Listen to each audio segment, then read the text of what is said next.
పథకాలు పెట్టుడు, పైసలు ఖర్చు పెట్టుడు, పబ్లిక్కు పనికొచ్చే పనులు చేసుడు ఇదంతా సర్కార్ చూసుకుంటది. కానీ ఆ పథకాలు పబ్లిక్కు చక్కగా అందుతున్నాయా లేదా అనేది మాత్రం కిందున్న ఆఫీసర్లే చూసుకోవాలి.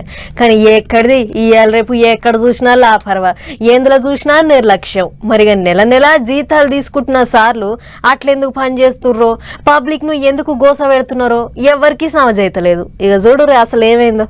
మాదాపూర్లో ఏమంటే 50 గజాల ఇల్లు ఊలిందో అప్పటి సంధి అసొంటి ఇండ్లు కడుతున్న చాలా మందికి బుగులు పట్టుకుంది ఇప్పుడు. ఎందుకంటే 50 గజాలల్లా 2 మాలలు వేసుడే ఎక్కువ. అసొంటిది ఎవరిని బీరు చూసుకొని 6-7 అంతరాలు లేపుతుర్రు అని చెప్పి హైడ్రా వాళ్ళు పాయింట్లు టైట్ చేసిర్రు. మొదలు మాదాపూర్లో కూలినగా 7 అంతరాల బిల్డింగ్ కాంచి చాలు చేస్తే దాని పక్క పొంటే ఉన్న బిల్డింగ్ సుతా పురాగా కూల్చి పడేసిరట. ఇట్లనే ఇప్పుడు అంజయ్ నగర్ తో పాటు కూకట్పల్లి ఇంకా షేర్లింగంపల్లి దిక్కు కూడా ఇదే నమూనాల చాలా అయింది కూల్చుడు.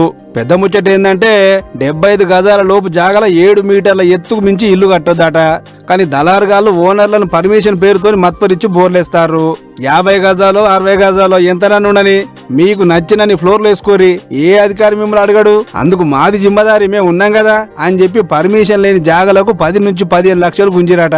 మీదంగా మాకు పెద్ద పెద్ద అధికారులు తెలుసు అని చెప్పి కవరింగులు. దీంతో గుడ్డిగా నమ్మి పైసలు ఇస్తే ఇప్పుడు ఇండ్లు ఉంటాయా పోతాయా అని బూగులు పడే కాడికి వచ్చింది కథ.